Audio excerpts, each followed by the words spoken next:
it's Ruby, and today I am here in London and I am going to be going to a plethora of different museums because I had a spare day and I've spent the last few days at home and I really felt like learning something new, and what better way to do that than by visiting museums. So today the plan is, number one, I'm here in Russell Square, which is where the British Museum is. So I'm going to go to the British Museum first because there's more likely to be a queue for this one. And then I'm going to go on to the Foundling Museum, which is actually on my bucket list of places to visit. Wait, I don't even know where it is. It's been ages since I've been to the British Museum. Then I just saw the Museum of Genocide and the Holocaust, which is really nearby, so I want to go to that after that. Then we're going to go down to South Kensington and go to the Science Museum, the Natural History Museum, and Victoria and Albert. And I've never actually been to the V&A before, so I'm very excited.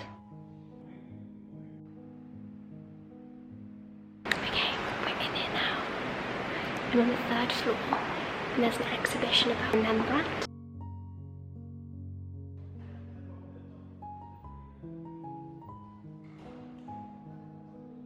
So what's interesting about these Egyptian tapestries here is that even though like Christianity was the prevailing religion in like the 1st century, 2nd century, you can still see a fusion of paganism in the work, especially in this one where you've got the birds and animals. And that's really interesting because paganism was so culturally ingrained in ancient Egypt. So here you can see some ancient Mesopotamian, I can never say this, I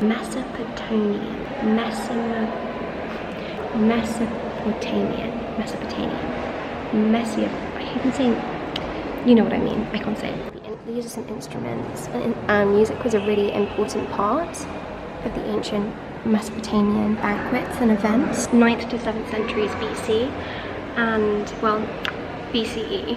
Yeah, so interesting. It doesn't say very much about the actual scales, but it says that they were documented on tablets, which is really cool.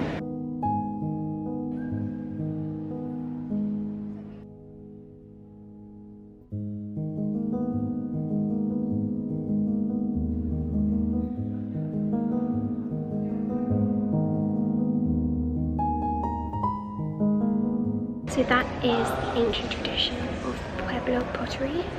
I'm in the North American exhibit, and there's lots on Native Americans. So cool.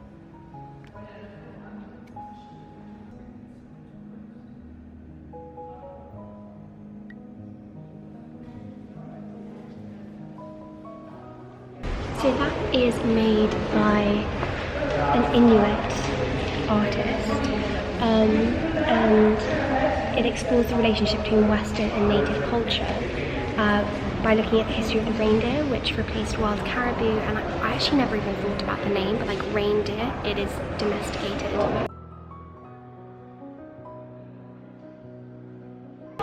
So this here is a hider pole. I've only ever seen pictures of one of these.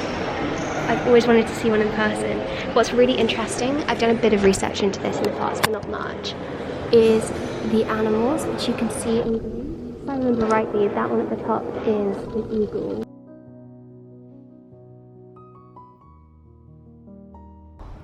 This is amazing. Look at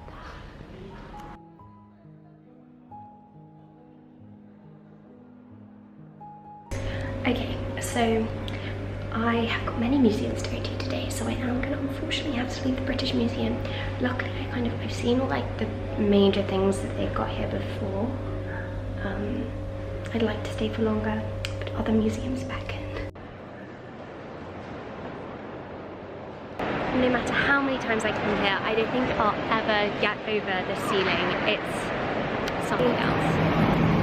Yeah.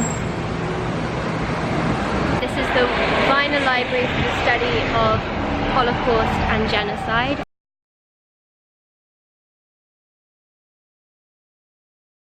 Basically, the exhibition was a collection of photographs by Gertie Simon. There was one particularly interesting story about Tatiana Babakov, a Chinese, Russian-Jewish ballet dancer and had her story and a really lovely picture of her. It was definitely worth visiting. It was more about Jewish heritage than the Holocaust, but there were little snippets. I've heard about this house from 1911 to 1912 where Virginia Woolf lived with a range of other kind of authors and really cool people. That is so cool. I remember my English teacher telling me about that, and now I've seen it. And now we're here at the Foundling Museum, which I've wanted to visit for ages. I've wanted to come here for years. Because so many mothers wanted to leave their children at the Foundling Hospital. You'd take a ball kind of from a ballot, and if it was white you'd be accepted, and if it was black you were turned away, and if it was red you were like in a limbo. It was saying that the expressions of grief on the women whose children could not be admitted were scarcely more observable than those of some of the women who parted with their children. How awful is that? Look how small this bed is. It's tiny. And this is what they'd wear.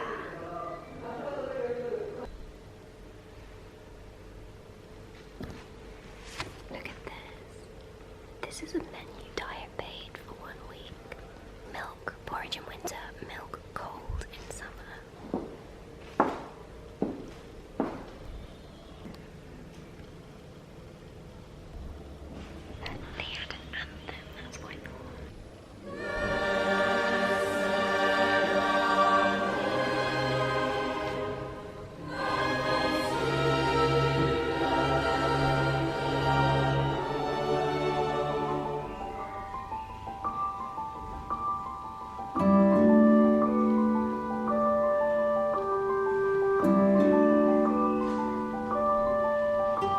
This is the committee room, which was, it's like kind of been set up as a replica, so this is where mothers would be interviewed to see if the Foundling Hospital would take their children.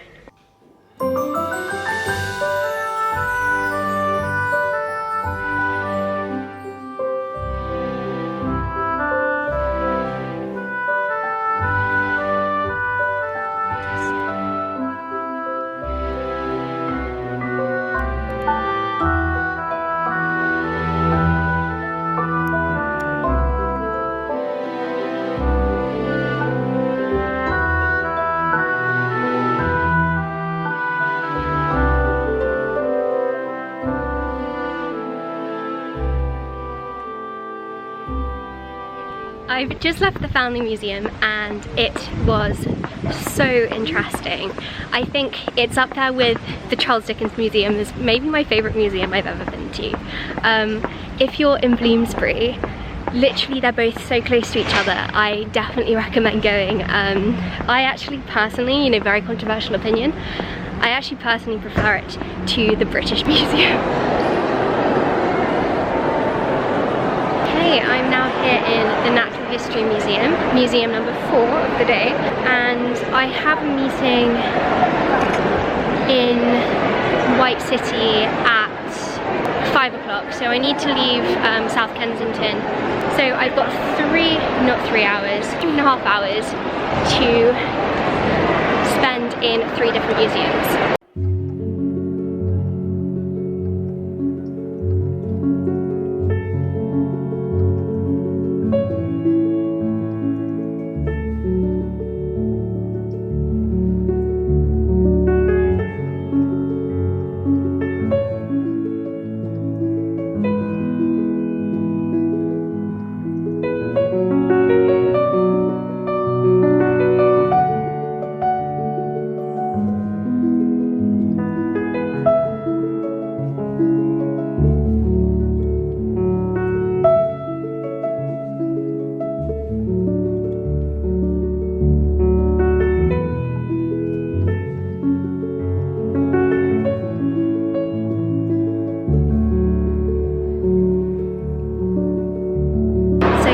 is the Museum of the Moon exhibit. Look at that.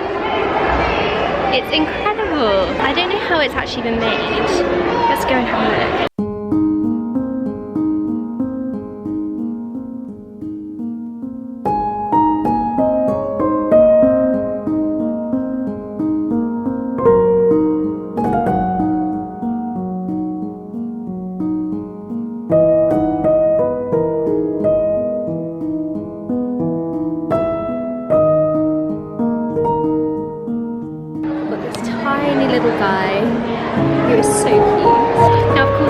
the Natural History Museum, but I'm going to head off now. It's currently 1:45. All of the bears are here. Bears are some of my favourite animals. Oh my gosh, I'm so glad I just stumbled onto this at the last minute. Isn't this beautiful? So this here is a coral reef. Coral is just so stunning. We're now here in the Science Museum and I'm in the space section, which is the #1 place I wanted to come whilst I was here. I've been here like maybe 3 or 4 times and this is always my favourite bit. And I'm also listening to Gustav Holst's The Planet Symphonies because it's the most fitting piece of music to listen to when you're looking around this.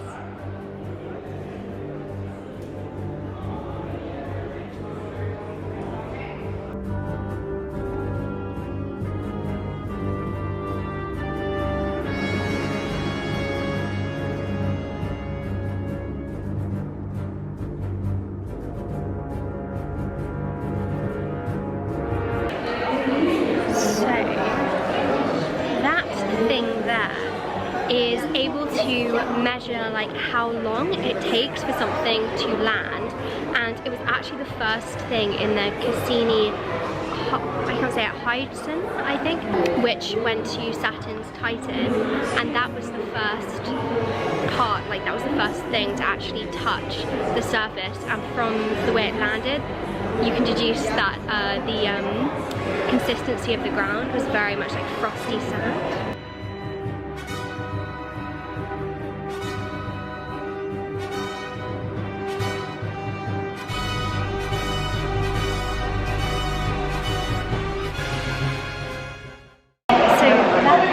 Is a lantern which was made by Humphrey Davy, who also found, I think it was nitrous oxide as an anaesthetic.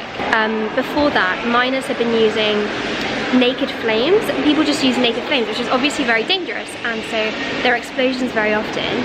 But with this new innovation, he was able to add like a layer of gauze in between the flame so that it didn't cause an explosion, so that's pretty cool. And that there, I've never seen one in actuality, but that's a sedan chair, and so chairmen will basically like hold it up and then just carry you around. They had one in, I think it was The Cat Returns.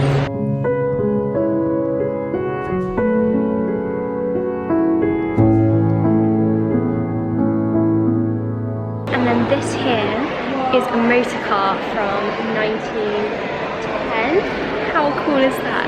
I love old-fashioned motor cars.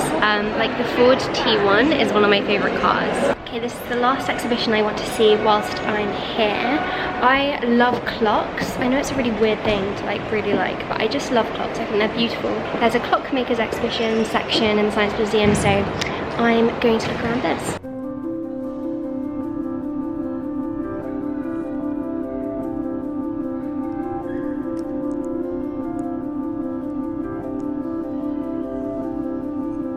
What's really cool about that clock is that it actually shows the time, like depending on the time of year and the date, it will tell you whether it's light or dark at that time. How cool is that? I just wonder if it means, you know, after the sun sets, because obviously it changes depending on whether there are hills or undulations or visibility, so I wonder how they calculated that. I might have to look into that. And here are pocket watches.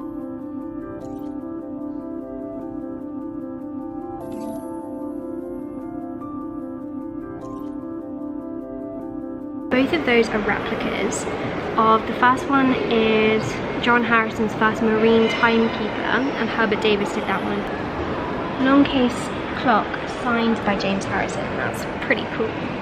But if there's one thing I love more than clocks, it's orreries. Look at this, it's a clock. And also, this is French. And at the top, it's an orrery, and this is by a Valiami family in Poulmour. Beautiful. We've got another one here.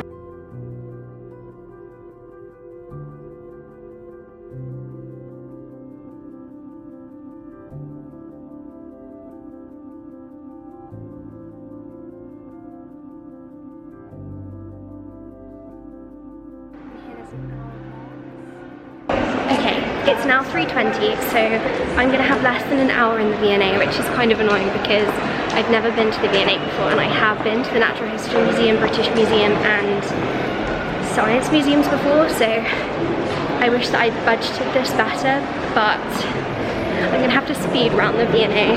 Luckily it's really close. It's only about like a minute long walk, so it's closer than the Natural History Museum was to the Science Museum. And then I'm gonna need to get a train at 4:20 at the very latest. I'm here at the V&A and it's really hard to navigate. I'm trying to get to the 1760 to present day Britain, which is on the 3rd floor. I can't work out which is the best staircase or lift to take because there must be multiple ones and there are no access areas.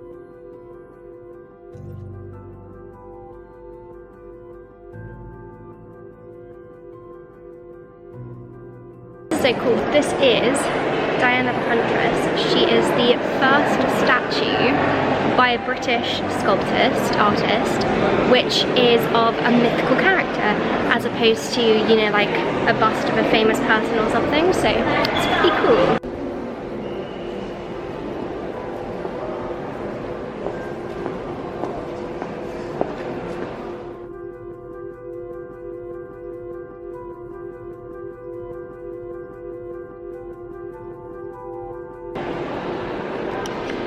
This is stunning.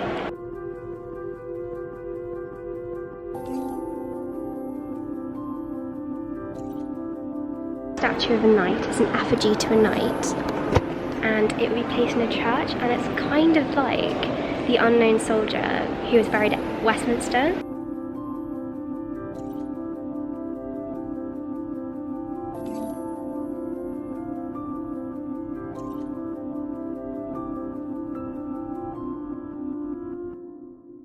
These chasubles are some of the most beautiful decadent ones I've ever seen. So I can't actually work out what the tapestry is of, but it's got the tapestry. And I do wonder, because like these two, so they're red, it means that it's they'd be worn during Pentecost. Like the liturgical colour red is worn during Pentecost. I can't remember what green is. But yeah, maybe this is Pentecost because you've got an angel coming down, which could be the Holy Spirit.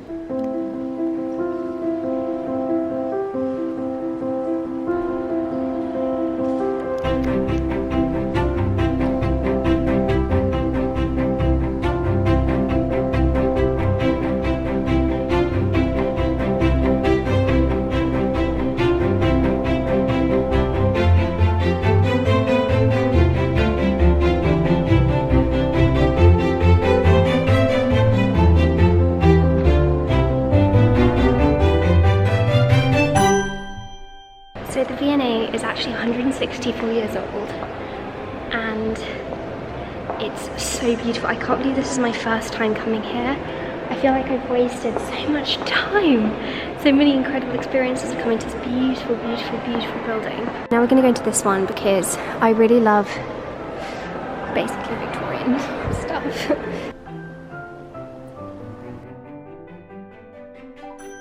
So I realised I completely forgot to round off this vlog, so I'm going to say goodbye now.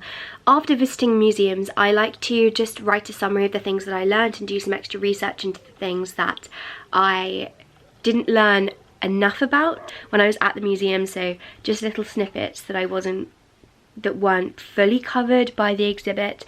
I'll do that research, do some studying in that regard. It just means that I actually come away with something substantial too, which I can look back on if I want to. I especially did this for the Foundling Museum actually because I loved the Foundling Museum. It's my new favourite museum. Honestly, if you're in Bloomsbury, you have to go to the Foundling Museum. So thank you so much for watching this video. I hope that you enjoyed it and I hope that you have a productive week.